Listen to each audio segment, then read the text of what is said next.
Order! Order! Questions to the Secretary of State for Justice, Lucy Allan. Number one.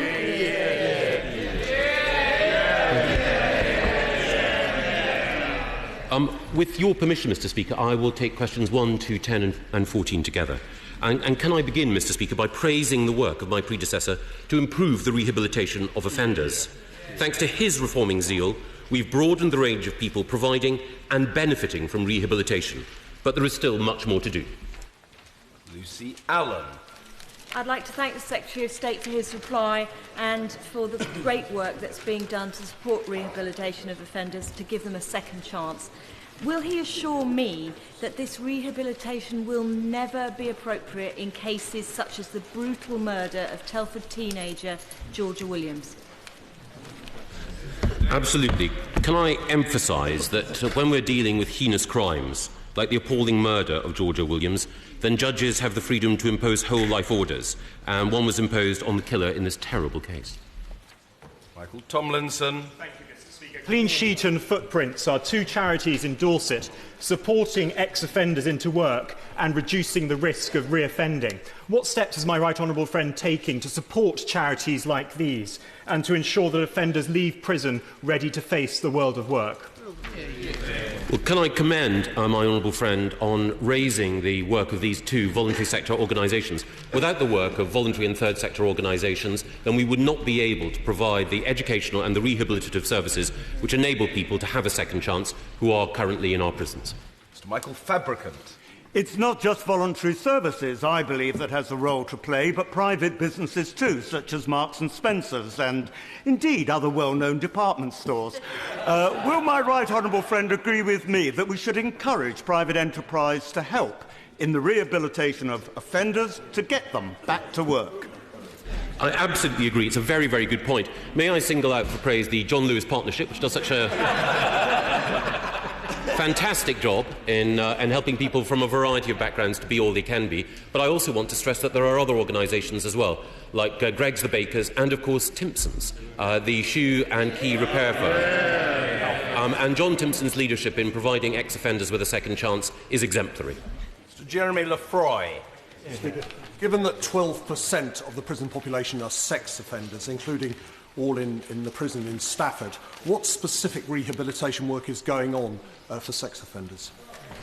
Well, I know that making sure that the excellent work that's done in Stafford Prison is a cause close to my honourable friend's heart, and he's absolutely right. We do need to make use of the most sophisticated means that psychologists can devise in order to help people tackle the problems that have led them to offend. And I had the opportunity earlier this week to talk to the psychologist who's in charge of that work at the National Offender Management Service and to guarantee her all support in the weeks and months ahead in dealing with these terrible crimes. Mr. Nick Smith. Thank you, Mr. Speaker. Lord Laming is inquiring into looked after children and the criminal justice system. As well as rehabilitation, what's the Justice Secretary doing to help youngsters who've been in care from a life in crime? First of all, can I welcome Herbert Laming's work? I mean, he has been an inspirational figure in social work, and he is absolutely right to draw attention to the very high number of male and in particular female offenders in our jails who spent their lives in care. And working with the Education Secretary and also with the Minister of State with responsibility for children in care, I hope that we can work on the reforms of the last coalition government in order to ensure that more children in dysfunctional homes can be adopted and fostered quickly, and we can also ensure that there are better educational outcomes for those children who do have to spend their lives in care. Nick Thomas-Symonds. Thank you, Mr. Speaker. Would the Secretary of State agree that absolutely central to reducing crime rates overall is reducing the rate of reoffending?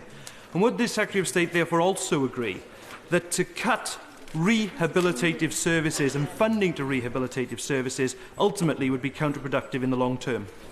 Well, the honourable gentleman is a very distinguished barrister and historian, and he is absolutely right, because the historical record shows that overall as a country we've been very poor at reducing the rate of recidivism, and what we absolutely do need to ensure is that both in our prisons and afterwards that we have high quality services provided by professionals who know how to change the behaviour of individuals who deserve a second chance. Mr. Keith Vaz. Mr. Speaker, can I congratulate the Lord Chancellor on his recent appointment. He looked very impressive in his new robes, if I may say so. Mr. Speaker, 35% of prisoners have a drug addiction and 6% acquire that addiction while in prison. What specific help is being given to those with a drug addiction when they come out of prison? Well, can I congratulate the Right Honourable Gentleman on his re-election as Chair of the Home Affairs Select Committee.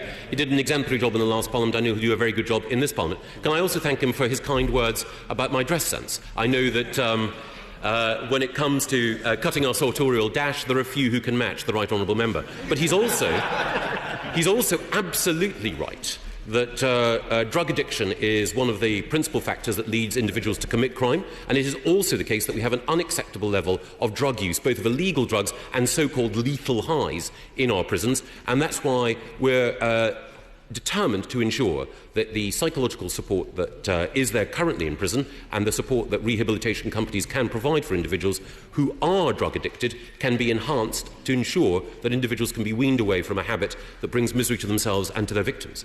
Joanna Cherry. Would the Minister agree that an important part of rehabilitation is the nature of the custodial arrangements we make for our prisoners? He will have seen yesterday's announcement by the Scottish Government of their plans to reform the custodial arrangements for female offenders in Scotland. Will he commit to considering a similar approach as he reforms the prison estate in England and Wales? I think that both our jurisdictions have a great deal to learn from one another, and I'm very grateful to the Honourable and Learned Lady for mentioning that, and also for the very constructive tone that she took in last week's Westminster Hall debate on these issues. And I hope to have the chance to visit prisons in Scotland soon and to talk to the Scottish Justice Minister about some of these issues. Mr Geoffrey Clifton-Brown. Number 3, Mr Speaker. The Court Estate in Gloucestershire and across England and Wales is a major asset of Her Majesty's Courts and Tribunal Service, and any new proposals on the future of the courts will be subject to consultation. My honourable friend, as part of the Courts and Tribunal Service reform programme, consider establishing one purpose-built building to house all court services. Minister Vara. I'm grateful to my honourable friend for his comments, and as far as Gloucestershire is concerned, I'm very mindful of the state of affairs of the court estate there. It's important that the court buildings provide value for money and meet local demand. I will certainly ensure that his comments are taken on board. Mr Richard Graham. Thank you, Mr Speaker. I've discussed the issue of courts in Gloucestershire and in Gloucester in particular, where we have a Crown Court that predates the Battle of Waterloo, with the Minister and his predecessors for several years. And as my neighbour and colleague, the Honourable Member for the Cotswolds, has said, our courts are in a dire situation. Could he confirm today that the Department will be looking very closely at the state of the courts and take advantage of this opportunity to use the site we have reserved for him free of charge in Blackfriars? Mr Speaker, may I first of all congratulate my honourable friend on his re-election. I know that the issue of his court structure was a key element of the general election, and it's good to see that post-election he continues to battle for that cause. He is well aware that we have met and we have corresponded, and I know that as we speak officials are engaged in terms of seeing the best way forward. Warman. 4, Mr Speaker.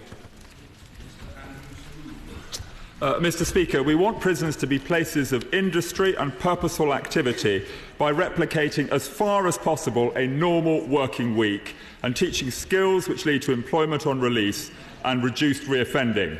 From 2010-11 to 2013-14, the number of hours worked in prisons increased by a third, from 10.6 million to 14.2 million in public sector prisons. Warman. Minister will be aware that a number of my own constituents in North Sea Camp Open Prison are already undertaking a great deal of paid work. Can I ask him what work the Department is doing to make sure that people are moved to open prisons at the right time rather than before time? Well, only prisoners assessed as low risk of abscond and low risk of harm to the public who are within 2 years of release may be allocated to an open prison.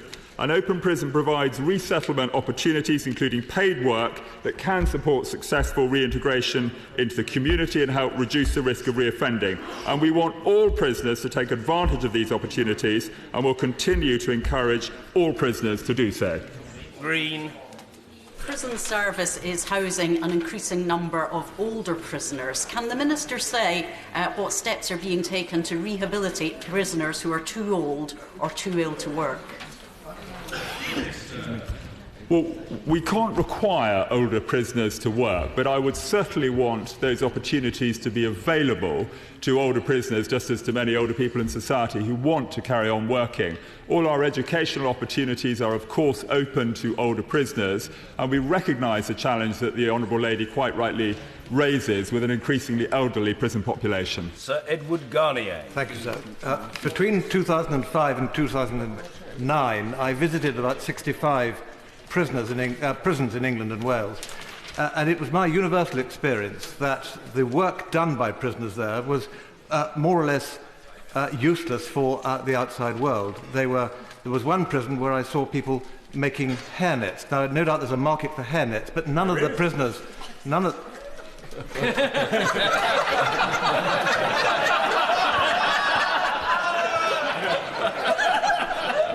None of the prisoners in that particular prison in the Midlands, not too far from Lichfield,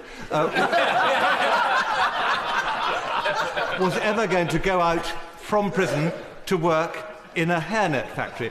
Would my honourable friend please ensure that the work that we ask prisoners or tell prisoners to do is A, properly paid proper wages so that they can support their families rather than the welfare state, so that they can go out, leave prison, get a job, and get a job that they will want to do.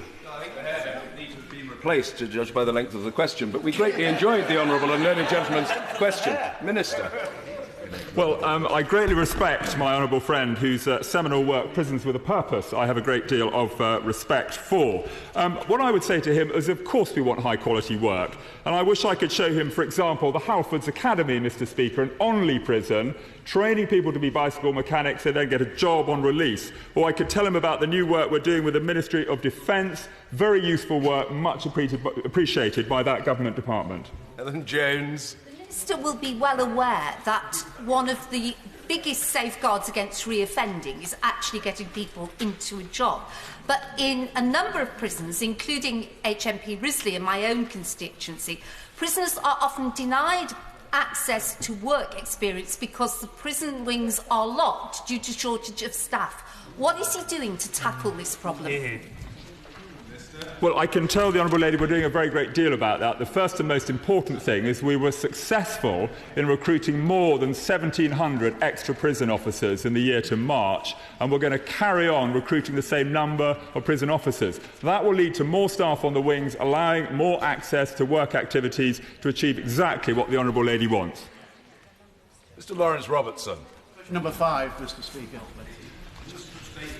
Thank you very much, Mr Speaker. Obviously, since 2010, crime has fallen across the country and in my own friend's constituency by 19%. But burglary has a disproportionate effect on the victims, which is why we're pleased to see that domestic burglary custodial cases has increased from 22.6 months in 2010 to 26 months in 2014.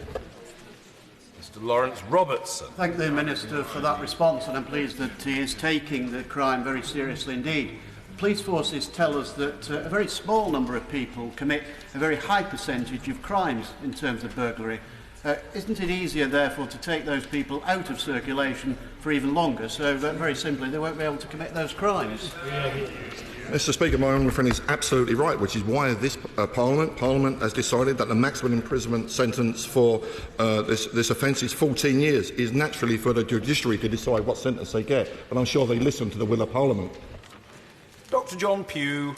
Was driven by major addiction issues. What's being done to increase the range and variety of solutions for this? Is this a place for innovative solutions? Mr Speaker, in the last Parliament, a pilot project to get rid of cautions and actually defer prosecutions, which is in 3 constituencies and doing really well at the moment, is exactly the sort of thing that the honourable gentleman has been talking about, so people know what the offence is that they've been doing, how it affects their community, and then we can keep them out of prisons for low-level offences, but put them in prison for high-level offences. Mr David Burrows. Mandatory sentencing has had its impact in relation to burglary and 2 strikes and you're out. When are we going to get on and implement the mandatory 2 strikes and you're out in relation to knife crime, which was introduced in January, and we now need to make sure that we set an absolute implementation date rather than the latest response from the Department, which is as soon as possible? Mr Speaker, I think it would be right and proper to pay tribute to Nick de Bras, whose legislation from our benches actually created the legislation on the statute book. All I can say to my honourable friend, he knows me very well, we will implement it as soon as I possibly can. Mr Gavin Robinson. Thank you very much, Mr Speaker. Minister, are you aware that in the last number of weeks the Northern Ireland Assembly have been discussing the prospect of mandatory minimums for those who attack elderly people within our society? Would you agree that time is now that Parliament would set out a loud and a clear message that attacking those most vulnerable members of our society shall not be tolerated? And will he meet with me to discuss the prospect of introducing mandatory minimums in that regard? Mr Speaker, as the honourable gentleman knows, is a devolved matter for Northern Ireland, but I will pleased to say that on Thursday of last week I met David Ford, the Justice Minister, and the Deputy Chief Constable from the for Northern Ireland Police Force. It's something we are looking at, and we will look very carefully at what goes on there. And it was also discussed in Dublin at the Anglo-Irish Summit. Owie Smith. Number 6, Mr Speaker.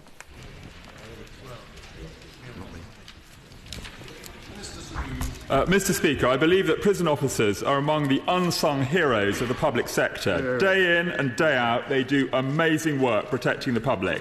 I'm pleased to report that we more than met our target of 1,700 new prison officers by March 2015, and we intend to recruit another 1,700 by March 2016. Owie Smith.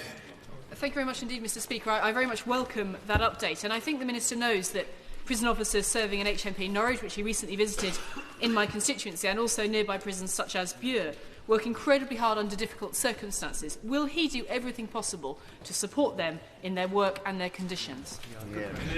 Well, yes, of course I will, and I can tell my honourable friend that both Norwich and Bure prisons are well resourced with prison officers. They have a full complement of staff, and the National Offender Management Service will continue to monitor resources available to both governors. I was indeed very impressed with the work I saw in Norwich Prison and also the work in Café Britannia outside the prison gates. David Hanson.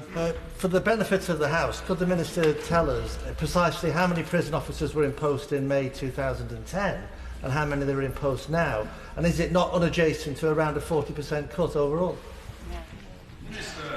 Well, I will write to the right honourable gentleman with the exact figures, but we have brought in the benchmarking exercise, which does a number of things, not least putting prison officers in prisoner-facing roles, which was not all of the case. He knows as well as I do that we have closed 14 prisons, and the National Audit Office has complimented us on our management of the prison estate, and we continue to recruit more prison officers. Mr Speaker, further to that point, the Minister has created, as I understand it, a reserve force of prison officers, and I think 3 reserve prisons, one of which is Wellingborough. Could you say a little bit more about that exercise? Well, as my honourable friend may know, when soldiers leave the regular army, we encourage some of them to join the army reserve. So I suppose the concept is similar. I can tell my honourable friend we have around 100 members of the prison officer reserve. That gives us flexibility. It's the right thing to do. And I have no further update on what I've said to him in the past on slavery. Thank you, Mr Speaker. Does the Minister share my deep concern that some of the prison officers now being recruited haven't even had a simple CRB check? Right. Well, I can tell the honourable gentleman that we take prison officer training extremely seriously. I will look into urgently what he has just told me. I'm very surprised to hear that, but we are actually increasing the amount of time that prison officers spend in their training, and we continually improve the training we give them. Mr Henry Bellingham. Number 7, please, sir. Thank you, Mr Speaker. The average number of days lost to sickness absence within the Ministry of Justice was 9.8 days in 2012 and 2013 and 10.2 days in 2014. The Department is committed to supporting the health and well-being of our employees and reducing sickness absence. Mr Henry Bellingham. Reply.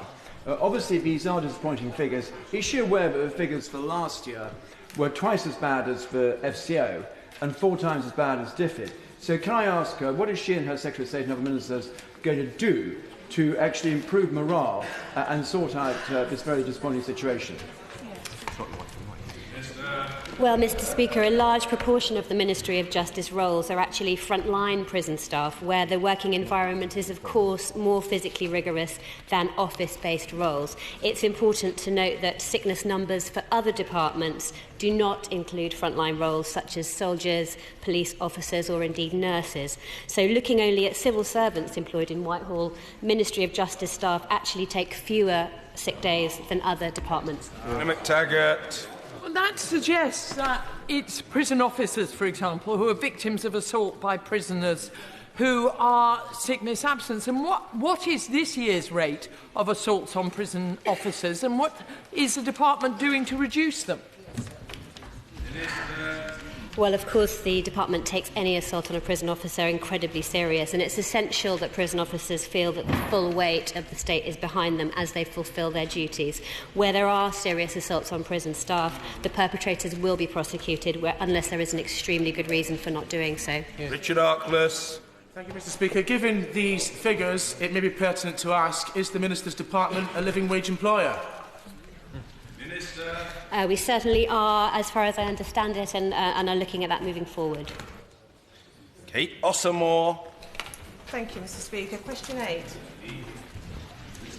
Mr. Speaker, can I take this opportunity to welcome the honourable member for Edmonton, a part of the world I know extremely well, where I grew up and did my early schooling in Montague Road. Can I say that we have opened up the delivery of rehabilitation services to a diverse range of public, private and voluntary sector providers who are providing an excellent new facility so that we have less people reoffending. Kate Ossamore. Half of prisons inspected by Ofsted in 2013 and 2014 were judged as requiring improvement or inadequate for learning and skills. Purposeful activity in adult male prisoners has plummeted in the last few years. Does the Minister agree that budget cuts are reducing opportunities for rehabilitation?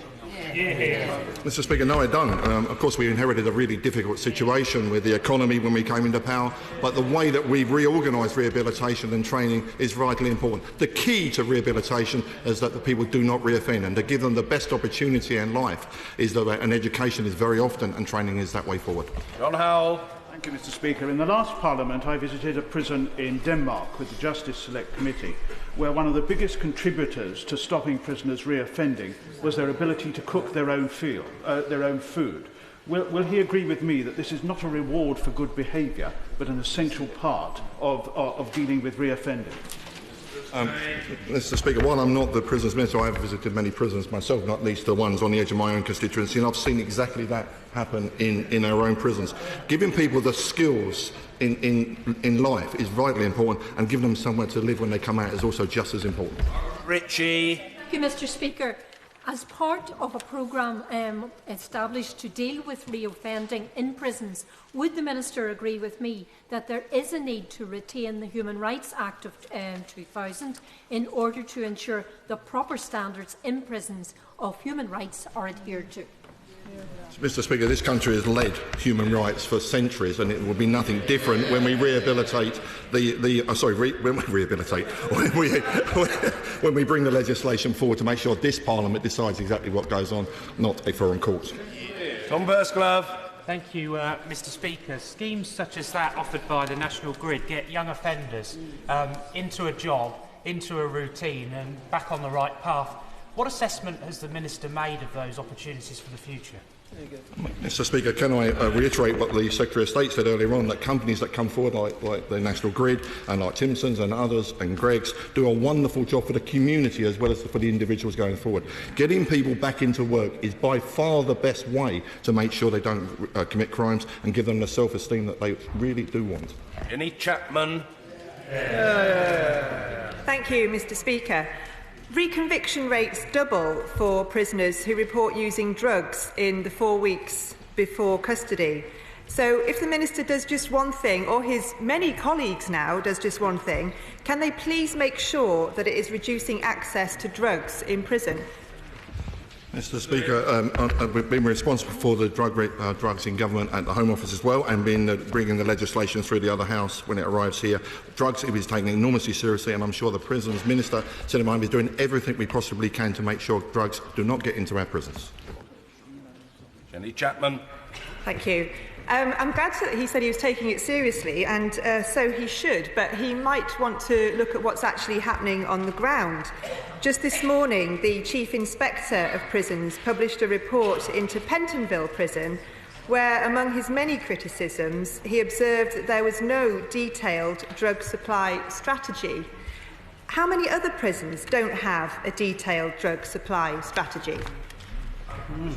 I will write to the Honourable Lady exactly with the question she's asked, but the additional powers that Courts and Justice Bill has been given prisoners to test specifically for controlled drugs. I myself, if they take it seriously, I've stood outside prisons on patrol with the police and seen individuals pinging drugs across the fences. That's the sort of thing that we need to address and make sure that they get penalised exactly the same as those that are taking drugs. Christina Rees. Mr. Speaker. Thank you very much, Mr. Speaker. There's been a welcome decline over the last few years in the number of young offenders. We know, however, that more needs to be done to prevent young people being drawn into crime, and we're committed to preventing youth offending and supporting young people to turn their back on crime. Christina Rees. Thank you, Mr. Speaker. The number of young people behind bars is indeed falling, but the latest figures show that the number of white children in custody has fallen at twice the rate as those from ethnic minorities. What is the Justice Secretary doing to ensure that we help all young people turn their lives around, regardless of race or background? Well, the Honourable Lady makes a very important point. There's as we discussed earlier in this question session, a link often between circumstances of deprivation and a propensity to offend amongst young people, and it is sadly the case that there are far too many young people from black and minority ethnic backgrounds who grow up in homes where they don't have the stability, the support and the love that all of us think that every young person should have. We need to do more to intervene long before young people fall into the hands of the justice system, and working with the Department for Education, I hope that we can improve the way in which we support families, support the family courts, and also support the care system to look after damaged and fragile young people. Mr. Speaker, consistently this side of the House, along with charities like the NSPCC, has argued that the idea of a secure college for young offenders is fundamentally wrong. Will the Justice Secretary indicate if he has yet decided to drop his plans? They're under review. Wayne David. An interesting and pithy response. But it doesn't take us forward, does it? Mr. Speaker, we all agree that education should play a central role in rehabilitation. But spending £85 million on a new prison of this kind is not the best way to help young offenders. The Chancellor of the Exchequer has expressed misgivings about these plans, so will the Justice Secretary tell us here and now if indeed the project will be cancelled? He makes some characteristically effective points, and of course I was listening very carefully. Mr. Peter Aldous. Number 11, please, Mr. Speaker. Thank you very much, Mr. Speaker. Thanks to the leadership shown by our judiciary, in particular Sir Brian Leveson, we're now in a position to reform access to justice comprehensively. Mr. Peter Aldous. Thank you, Mr. Speaker. I'm grateful to the Secretary of State for that answer. Lowestoft Magistrates Court plays an important role in providing local access to justice in North East Suffolk. Will my right honourable friend meet with local users and myself to agree on the steps that need to be taken to ensure the court continues to play this role into the long term? I'd be delighted to meet my honourable friend and those who've benefited from the administration of justice in the part of Suffolk he represents. But I think it's important to recognise that a third of our courts and tribunals are used only, or rather less than 50% of the time. We do need to reform our court estate, but we can do so and improve access to justice by taking a 21st century approach to ensuring that justice is served. Mr. Kevin Brennan. Mr. Speaker, cuts to legal aid have meant that lots of our constituents are finding it even more difficult to access justice, and often they're the most vulnerable of our constituents who come to see us at our surgeries as a result. What's he going to do as the new Justice Secretary to make sure that those individuals do get access to justice? Well, we're going to review the operation of LASPO, the Act which transformed and reformed our legal aid landscape. We're also, as I have today, going to ask the very richest in the justice system to do a little bit more. One of the things that struck me is that there are people in senior solicitors' firms and in our best chambers who are not doing enough, given how well they've done out of the legal system, to support the very poorest. They need to do more. Jonathan Ginogly. Speaker, would my right honourable friend agree that to have a more efficient court service, we need a more efficient listing system, and that to get that we need to take more of our existing courts and put them into fewer buildings and to have more efficiency in the use of technology? My honourable friend is not for the first nor for the last time absolutely right. He was a great Justice Minister, and he is absolutely on the button when he makes the point that we need the more efficient administration of justice in the interests of victims, witnesses and the taxpayer. Mr. Andrew Slaughter. The Lord Chancellor has indeed had something to say about the reform of the court system this morning. Can I say well done for spotting the gaping inequality in the justice system that his predecessor has created? Did he have in mind the 89% fall in social welfare legal aid cases under the last government, legal aid for the very poorest, or his own further cut in criminal legal aid announced last week that the President of the Law Society said could undermine the criminal justice system to the point that it may no longer deliver fair outcomes? As ever, I'm grateful to the honourable gentleman for the generous and bipartisan tone in which he conducts these exchanges. I'm also grateful to him for drawing attention to some of the reforms that we've made in order to reduce the amount spent on legal aid. His colleague and friend, the member for Tooting, when he was the Shadow Justice Secretary, made the point that the amount that the last Labour government spent on legal aid was unsustainable. But we will review the reforms that we have made in order to ensure that we can maintain access to justice and also safeguard the interests of victims, witnesses and taxpayers. Gerald Gillen. Number 12, Mr. Speaker. Mr. Speaker, addressing the individual mental health needs of offenders and ensuring continuity of service from the community into custody are essential to wellbeing and rehabilitation. We work closely with the Department of Health and the Welsh Government, who have responsibility for the commissioning of health services in order to address this important issue. Gerald Gillen. Mr. Speaker, may I welcome the Minister to her position. Autism is a lifelong developmental disability which often mistakenly gets classified under mental health issues, especially in the criminal justice system, where too many people don't get the help they need. I'm heartened that many prisons are now seeking accreditation from the National Autistic Society for the skills and support required for people with autism, but we need better understanding in our courts and the CPS. I wonder if the Minister could update me on the long-awaited aid memoir and support material for the CPS prosecutors that the Department was going to produce after the Think Autism Adult Strategy was published. Well, I thank the Right Honourable Lady for her very kind welcome, and I'd also like to praise her ongoing commitment to this really important issue, in particular her work steering the autism bill onto the statute books. We are very clear that we need a system that ensures the most vulnerable have access to the right support and help. That's why we're putting in place a programme of reforms to improve the experience of vulnerable victims and witnesses in court, as well as enhanced protection outside. Mr. Chris Evans. Thank you, Mr. Speaker. Can I welcome the Minister to her place and also the Lord Chancellor to his place as well. In November of 2014, Argyll, a close-knit community in my constituency, was rocked by a horrific murder of Cambridgeshire. She was killed by a prisoner who had just been released. He was sent to stay in a B&B. The council or the landlady was not told of his mental health issues. He could not get hold of the mental health medication he needed, and which resulted in this unfortunate incident. His mother says that he was in and out of the criminal justice system all his life, going in, being put in hostel and coming back once he committed a crime again. I know the Lord Chancellor, I thank the Lord Chancellor for agreeing to meet with me to discuss this, but would the Department now launch an urgent investigation in how mental health is monitored ex-prisoners? Minister.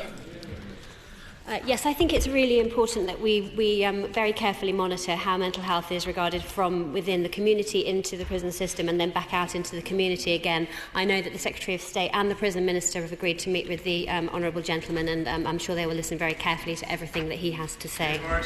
Thank you, Mr. Speaker. Further to that question, would the Minister agree that where somebody has had a psychiatric assessment in prison, that when they leave prison, the information about their condition should be shared with all services, social services and the police, to ensure that we have continuity of information about their condition so that when they come back into society, we're clear about what we need to do with them? Yes, Mr. Speaker, in the community, both community rehabilitation companies and the National Probation Service are required to ensure that offenders comply with court-ordered treatment services. Probation services also supply offenders with access to mainstream mental health treatment by referring as appropriate. Dowd. To protect and ensure sufficient access to justice for people with mental health problems, for example, in 2011 and reaffirmed in the 2015 Justice Select Committee report, it urged the Government to carry out research into the geographical distribution of legal aid providers to avoid irreparable loss of capacity. What progress has been made on that recommendation? Well, I'm very happy to write to the honourable gentleman with the exact details of this, but I know that NHS England has developed national specifications for health and justice services. All prisons now have clear commissioning models, and that works as people leave prison and into the community rehabilitation service as well. Catherine West. 13, please, Mr. Speaker. Mr. Speaker, we will legislate for a Bill of Rights to protect our fundamental rights, prevent abuse of the system and restore some common sense to our human rights laws. Our plans don't involve us leaving the Convention. That's not our objective. But our number one priority is to restore some balance to our human rights laws, so no option is off the table for the future. Catherine West. Thank you, Mr. Speaker. When will the member publish a draft Bill of Rights as mooted in the recent election campaign? I thank the Honourable Lady. We said very clearly that we're going to deliver this in this Parliament. We're going to have a consultation in this session, so our plans will be brought forward shortly. Sir Andrew Bridgen. Does my honourable friend agree that this country has a proud tradition with regard to human rights and remain a central part of what we do to promote best practice around the world? But at the end, a country's commitment to human rights should be judged on its actions, not merely the piece of paper it happens to have signed. My honourable friend is absolutely right. We have a strong record on human rights. We will continue to set an example around the world, but in terms of our own domestic laws, we do need to make sure we have a common sense balance, and it's not a left or right issue, it's what the public expect as a matter of common sense. Joanna Cherry. Is the Minister aware that the Church of Scotland have expressed concern about his government's plans to repeal the Human Rights Act? And will he now support the Church of Scotland's call for human rights to be fully devolved to the Scottish Parliament? I thank the Honourable Lady. We are well aware of the concerns that have been expressed. We will be consulting fully, including with the devolved administrations, in due course. Sir Richard Drax. Mr. Speaker, we often hear about rights. Would the Minister, and I welcome him to his place, agree with me? Perhaps it should be renamed the European Convention on Human Responsibilities. Well, I thank my honourable friend who's been tenacious campaigning on this. I think he comes up with an ingenious suggestion. Actually, our concern has been less with the black letter text of the Convention, more with its application. Some of the problems have arisen from judicial legislation from the Strasbourg Court, some of them through the operation of the Human Rights Act, as indeed the former Shadow Justice Secretary acknowledged. We want to protect our fundamental rights but prevent abuse of the system. Mr Andrew Slaughter. Thank you, Mr. Speaker. Sir John Major, giving the Edward Heath inaugural lecture on the subject of Magna Carta last week, said he respected the power and significance of the European Convention on Human Rights, and that where there was conflict with the UK Parliament, I expect consultation and compromise to settle the issue. Shouldn't the Minister, and indeed the Lord Chancellor, heed the advice of someone with so much experience of running a Tory government with a wafer-thin majority? Well, we listen to all the informed voices in relation to this debate, and that's why we're going to have full consultation, and we look forward to discussing this with the honourable gentleman and many others across the House. Esty Blackman. Question 16, Mr. Speaker. Mr. Speaker, I'm due to meet the Justice Minister in the Scottish Government next week. Kirsty Blackman. I welcome that news, Mr Speaker. Mr Speaker, the Minister will be aware that the Scottish Parliament voted 100 votes to 10 to endorse the Human Rights Act last year, and that parties representing 58 out of the 59 Scottish Westminster seats are against the repeal. Will the Minister commit to not imposing the repeal on Scotland against the will of our people? Can I welcome the Honourable Lady to her place, not just as the Member of Parliament who represents my parents, but also as a Member of Parliament who was educated at the same school as me. She makes a very powerful point about the range of opinions in support of safeguarding, enhancing and indeed modernising our human rights in this country. I'll look forward to engaging with the Scottish National Party and others, but I think it's important to stress that in this United Kingdom Parliament, human rights are a reserved matter, and parties which support reform of the Human Rights Act secured more than 50% of the votes at the last general election. Mr Hollowbone? Mr Hollowbone? No? Very rare. Very rare. Very quiet. Mr Nigel Huddleston. Thank you. Question 17, Mr Speaker. Mr Speaker, we are very ambitious to reform prisons to make them places of learning, training and work where healthy family relationships are kept strong in order to change prisoners' lives for the better, to prevent victims and keep the public safe. Nigel Huddleston. Thank you, Mr Speaker. Maximum security Long Lartin Prison is in my constituency, and in the context of any discussions on reform, does my honourable friend agree that the safety and security of prison officers and prison workers is also of paramount importance? Well, my honourable friend is absolutely right, and it is wholly unacceptable that prison officers should be assaulted during the course of their duties. And I can tell my honourable friend that we have an extensive violence reduction work going on within the National Offender Management Service, in which I am taking an extremely close interest. I meet with officials every month to track its progress, and we are absolutely determined to get on top of this so prisons are safe for prison officers. Thank you very much, Mr Speaker. Minister, Northern Ireland prisons are brimful at the moment and struggling, and the prison officers are suffering from the cuts. Will we look at reform of prisons across all the devolved governments, working together to find a way forward, or is it going to be devolve and forget? Well, as the Lord Chancellor and Secretary of State has said, we are keen as a government to talk to all the devolved administrations within the United Kingdom. We absolutely believe we can learn from each other, and where we can, I think we should help each other as well.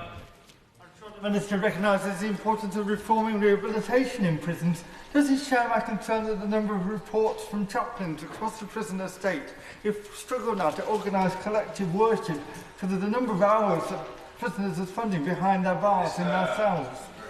Well, my honourable friend is absolutely right, and collective or corporate worship is important. All prisoners should have access to that, and we will do our absolute best to make sure that happens. With the increasing number of prison officers, that should be more and more possible. Order. Topical questions, Mr Kevin Foster. Topical number 1, Mr Speaker. Mr Speaker, today I was able to confirm that the Ministry of Justice will throw its full weight behind the reform programme for Her Majesty's Courts and Tribunal Services, led so ably by the Lord Chief Justice and supported by Sir Brian Leveson and the whole Judicial Executive Board. Kevin Foster. Thank you, Mr Speaker. I welcome the news that my right honourable friend, the Lord Chancellor, shares my concerns about issues in our court that can lead to a two-tier justice system. As he will be aware, in Devon, insufficient bids were received for the new legal aid contract for advice at the police station. Would the Minister agree to meet with myself and some representatives of the profession to discuss the specific issues, such as geography of the area covered, which led to this and how they can be resolved? I would be delighted to meet with my honourable friend. It's very, very important that we ensure that rural areas like Devon are areas where everyone can have the access to justice that they deserve. Smith. In Lancashire, almost one-third of domestic abuse victims and multi-agency risk assessment conferences are repeat victims. And anecdotally, many perpetrators are repeat offenders. But no statistics are available on that. So what actions is the Minister taking to identify repeat and serial perpetrators of domestic abuse? Well, Mr. Speaker, that is a very important question. It's something that we take very seriously. It's important that we put every effort into identifying the perpetrators of these heinous crimes, but also we're determined to ensure that anyone facing the threat of domestic violence has somewhere to turn, which is why we're working very closely across government with the Home Office, with the Department for Communities and Local Governments to address this very important issue. Tom Tugendhat. Could I ask the Minister to update the House on progress being made to improve the military covenant by protecting service personnel from judicial expansionism? Mr. Speaker, I think it's a really important issue that my honourable friend has raised. Not least, from 1 minute our servicemen are our heroes, the next minute they're disproportionately represented inside our criminal justice system. Charities like Care After Combat, which has been formed very recently, are doing fantastic work and piloted in our prisons. But I'd like, if possible, to meet again with my honourable friends to see how we can work together to make sure that our heroes do not end up in our criminal justice system. Clive Lewis. Thank you very much, Mr. Speaker. Last week, the Scottish Government celebrated the 10th anniversary of legal humanist marriages. Given their popularity, and that it's seen an upsurge in the number of marriages in that country, and also the support in both houses, I wondered, would the Secretary of State give us any idea whether they would like to implement similar here in this country? Yes, Mr. Speaker, marriage is of course one of our most important institutions, and we need to make sure that any changes to the law are carried out with care, which is why we have asked the Law Commission to undertake a preliminary scoping study to prepare the way for potential future reform.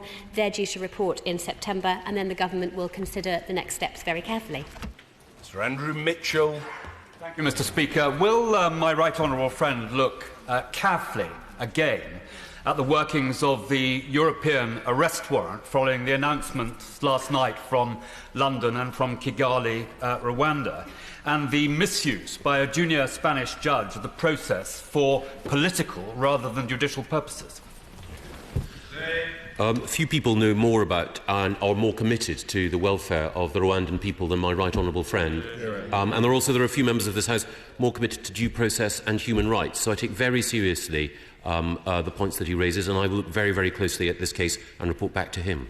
Jeremy Corbyn. Thank you, Mr. Speaker. Could the Secretary of State explain exactly what his policy is towards the European Convention on Human Rights and the European Court of Human Rights? Because on the one hand he says he supports the Convention, on the other hand he says that all decisions must be made in British courts. If all decisions are made in British courts, then the role of the European Court of Human Rights will be in utter irrelevance to Britain, and British people would therefore be denied the right of access to a treaty obligation that we signed in 1948.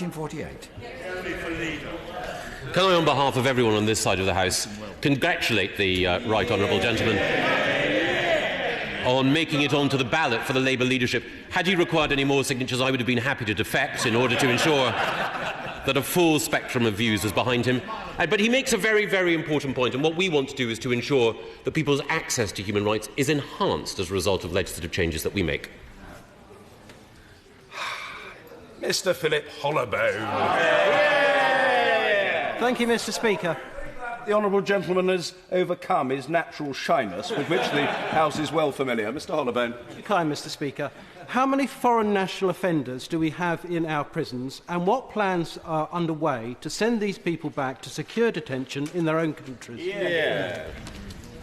Well, can I say, Mr. Speaker, that this Parliament just would not have been the same had my honourable friend not carried on with his diligent scrutiny of this important subject. I can report to him that at the 31st of March 2015, there were 10,481 foreign national offenders in custody in England and Wales. Just over 6,000 of these are sentenced prisoners.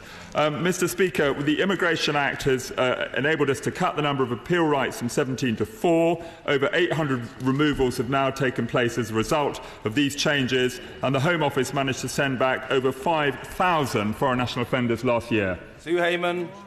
Thank you, Mr. Speaker. Most women entering prison serve very short sentences. Last year, 58% were serving 6 months or less. 20 years ago, this figure was only at a third. As 82% of women who enter prison under sentence have committed a non-violent offence, can the Minister explain why this figure is increasing?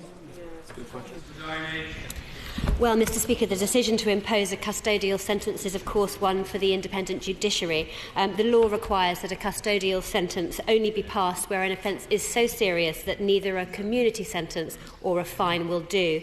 The courts take into account all circumstances regarding both the offence and the offender, but it's important to remember that just because an offence isn't violent, it still has victims, many multiple victims, and it doesn't mean it's not serious. Mr Damien Green. Mr Speaker, I'm delighted that the Lord Chancellor has committed himself to speeding up the process of justice, an essential task which I suspect he'll find is like painting the Forth Bridge with a toothbrush. Will he agree with me that one of the essential elements of this is that the digital technology increasingly available in courts talks to the digital technology that the police use in collecting evidence? Because if it doesn't do that, then it won't happen. Mr Speaker, the sort of technology that my right honourable friend is alluding to is actually now coming into the front line. It's the sort of kit that we absolutely need. Body-worn cameras, the new replacement for Airwave is absolutely vital. But we must make sure that that information which is taken by that technology on the streets can be used all the way through the criminal justice system, particularly in the courts. Gianwara. Thank you, Mr Speaker. Yesterday it emerged that the Secretary of State was considering making it more difficult to get hold of official documents under Freedom of Information rules. And I recall that the previous Cabinet Minister, the now Lord Maud, suggested that open data should replace Freedom of Information. So can he clarify whether he has any plans whatsoever to amend the Freedom of Information Act, and if so, what he has to hide? I think we do need to revisit the Freedom of Information Act, absolutely. I think it is absolutely vital that we ensure that the advice that civil servants give to ministers of whatever government is protected, so that civil servants can speak candidly and offer advice in order to ensure that ministers do not make mistakes. I think that there's been a worrying tendency in our courts and elsewhere to erode the protections for that safe space for policy advice, and I think it absolutely needs to be asserted. And there is no contradiction between making sure that we give civil servants the protection that they deserve and also ensuring that the data, for example, the amount that we spend in any government department, is more transparent than ever. Heather Wheeler.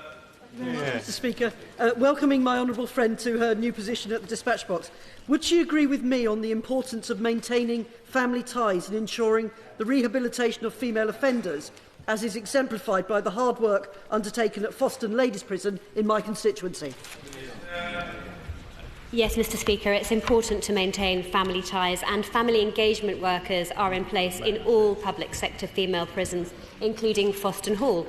They meet all prisoners on induction to identify any support required to maintain or establish family contact. Women's prisons are also looking at other support for improved family links, including family days, child-centred visits, homework clubs and specific relationship and parenting skills programs. Thank you, Mr Speaker. Following up on the Honourable Lady's question on freedom of information, including proposals to price out of the FOI and extend ministerial veto, which this party would oppose, does the Minister intend to introduce legislation, and can he give us a timetable? We want to review the operation of the original Freedom of Information Act. There have been some judgments that have been made which have actually run contrary to the spirit of the original Act, and some of those behind the original Act, including the former Prime Minister Tony Blair and the Home Secretary at the time who introduced the legislation, Jack Straw, have been very clear about the defects and the way in which the Act has operated. It's vitally important that we get back to the founding principles of freedom of information.